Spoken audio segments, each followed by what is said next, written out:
Hi all, Midun back with a new video. This is basically our quantity surveying question and answer section.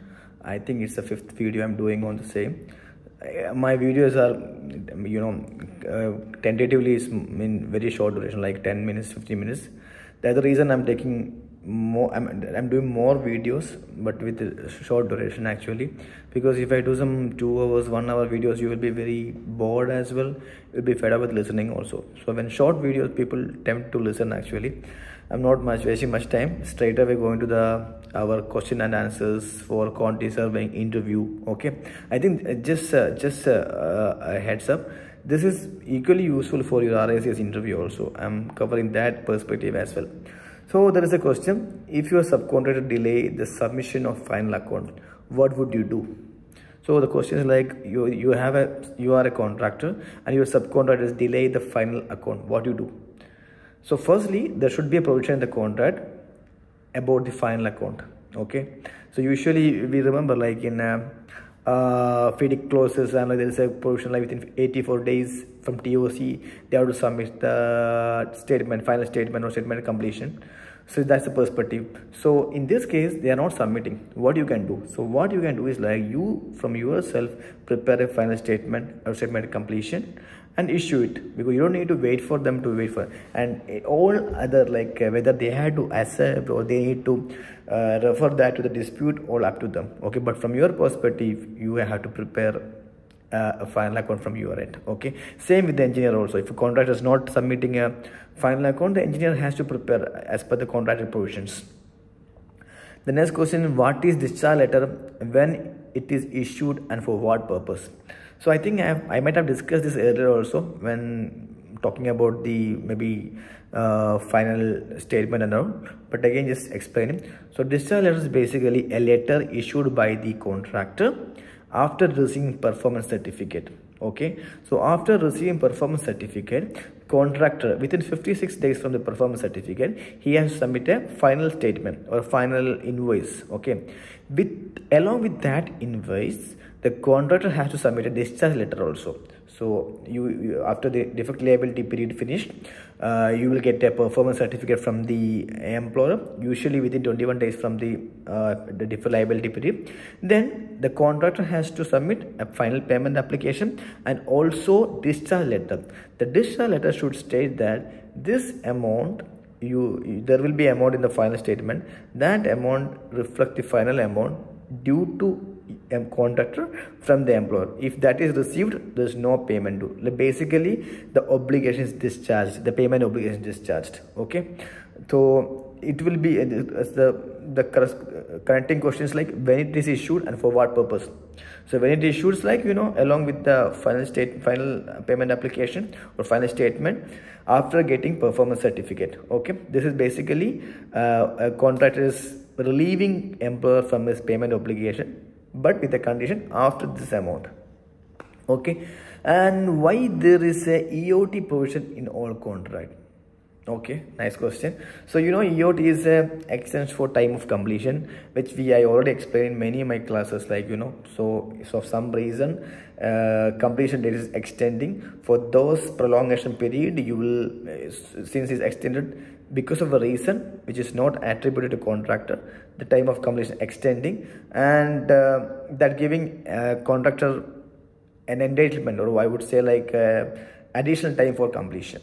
Okay, so you know that in the FIDIC form of contract or JCT, whichever contract, there is a provision for extension of time. So but why it's required? So why it's required? Because there is a reason. Because of employer's issue, the time of completion is delayed. Okay, so if I am building a home, I have decided to construct within 6 months, and I onboard the contractor. And when I onboard the contractor, I suppose to give him the drawing and design NOC. But if I can't give the design NOC, then the project is extended. It's not his mistake. This extended time also, he need to pay his salary to his staff.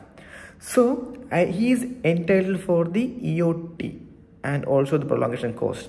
So why it is like, so this unreasonable, I would not say unreasonable, a delay because of employer, that will be compensated and he will not suffer liquidated damage LD, which is liquidated damages, and the contract will not go into a position or a state called time at large. That's other doctrine I will explain later. So time at large is a situation. If EOT is not there, it will go to time at large or some situations. I'm going to explain that in detail in EOT section. Okay. So the next question is, so basically the reason is like contractor with the chance to perform no LD, for relieve a contractor from LD, and time at large situation will be avoided. Okay. So next question is like, what is liquidated damages? Basically LD, LAD, liquidated and ascertained damages. So what is like, it's a very interesting common question, like what is LD? You know that liquidated damage is LD. So what is liquidated damage?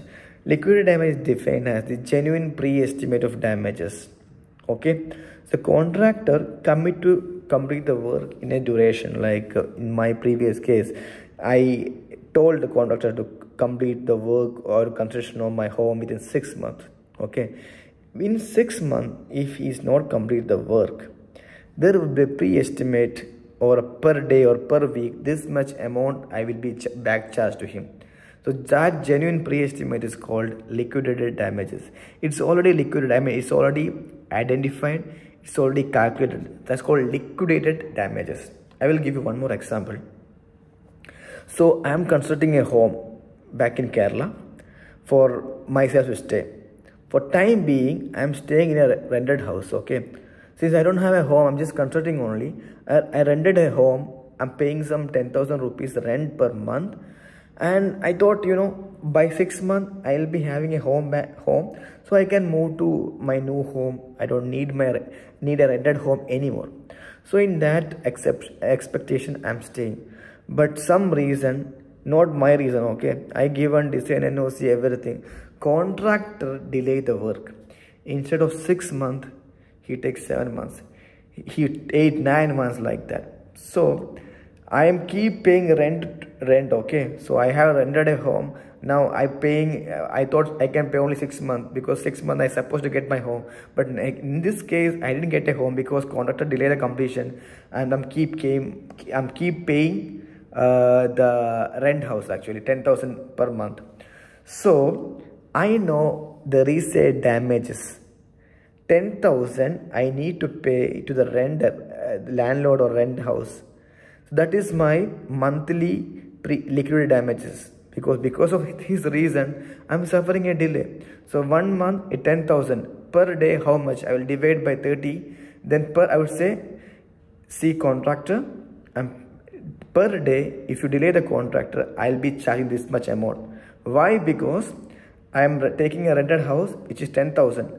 Okay, 6 months you need to give me the contract. If not, per day I going to charge this much. So this is a genuine pre-estimate. It's not like assumptions. So this, I know how much I'm going to pay rental house, and same amount will be deducted in a weekly or daily basis.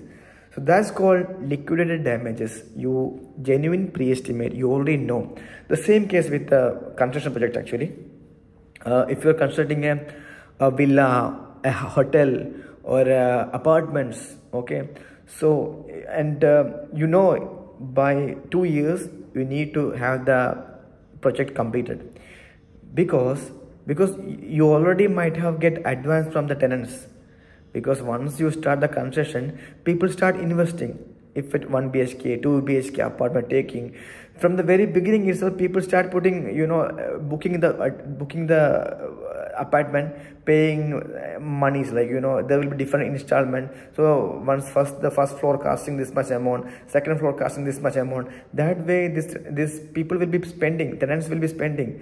So if you're not able to provide their accommodation by end of 2 years, you are answerable to these people. Same way, if you are constructing a hotel. So in a hotel project, you are supposed to generate revenue. People will come, stay in a hotel, eat food. But if you're not completed, you're not getting revenue, that amount will be deducted from the contractor. So that is the concept behind the LD. So next question is like, how do you calculate LDs? and I think already explained, it's a genuine pre-estimate. It's reflect the actual loss employer suffering, like in terms of revenue.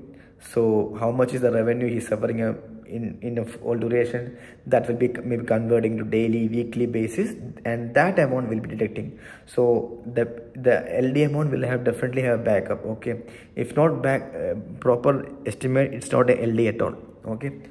Okay, the next question is very interesting. What is unliquidated damages? So liquidated damage, we said, is a genuine pre-estimate. We estimate in very genuine way. So unliquidated damages are those damages not estimated, which has to be estimated after the after it's occur or something like that. Then one question is like, what is liquidated prolongation cost? So we said the LD in a contract will mention LD per day or LD per week. There is a provision in the appendix tender. We will mention LD like 0.01% of the contract sum per day or 0.25% of the contract sum per week, something like that. Okay. Similarly, there's a EOT, extension of time, and there is a extension of time for cost also. And a contractor has to submit a huge claim, narrative, everything. To avoid those things, there is a liquidated prolongation cost. So we will put in the contract, per day prolongation cost will be this much. So if you delay the contract 1 day, that much amount will be paid to the contractor. Okay, so basically that reflects the preliminary amount which the contractor will suffer in terms of delay. So the best part of this is like, you already know this much amount will be payable to contractor if there is a delay. Okay, so that's called liquidated prolongation cost. Then difference between LD and penalty. So LD I explained already, it's a genuine pre-estimate. But what is penalty? Penalty basically ideally imposed by the law or authority. For example, if you drive fast, you will get a speed fine, like that. So that's something called penalty. Ideally, contractually, we are now supposed to put penalty. That's not identified in the contract, because we are not supposed to impose penalty to the other party. Okay. So next question is, what is defect liability period? So defect liability period is you complete the project and the contractor completing the project and taking a TOC or taking a certificate issued. From that date, there is a 1 year period. And why I'm telling 1 year? Because ideally 1 year is the DLP period. Sometimes there's 2-3 years also there, depends on the contract and agreement. But ideally, in the general practice, 1 year is the DLP period. Okay, so 1 year is a period in which the contractor is responsible for rectifying the defect. If some defects are happened, or if there's a pending work, he is supposed to defect that works and stuff, or it's called remedying defect. That's called defect liability period. You know why it's 1 year basically? I've not read anywhere, but one of my colleague in the sense like one of my senior told me, 1 year is basically your project will be exposed to all the season. In 1 year, you can summer, winter, autumn, every season your project will be exposed. So any such issues, any such problems will be you will be able to see that in 1 year. So that's the reason called it's 1 year. That's what I've been told. So defect liability period is explained. Now one more thing, question is like, it's just like giving additional information actually. In defect period, liability period is two kind of defect. One is patent defect, other is latent defect. Patent defects basically those defects physically identifiable, like insulation damages, broken pipes, broken light. That's all patent defect. There's something called latent defect, which is not physically visible, or you would not be able to see in the DLP period, but it will be evident or appearing later stage. Those defects are called latent defect. Okay, the patent defect is obviously visible and you can remedy the defect in 1 year DLP period, but latent defect will come in a later stage, and you always have this latent defect something happen, you always can approach the contractor, and that will be, there is a provision for damages claim also through contractually as well as per the law, because that will classify it as an unperformed obligation or an unperformed obligation only, because something is damages. Okay.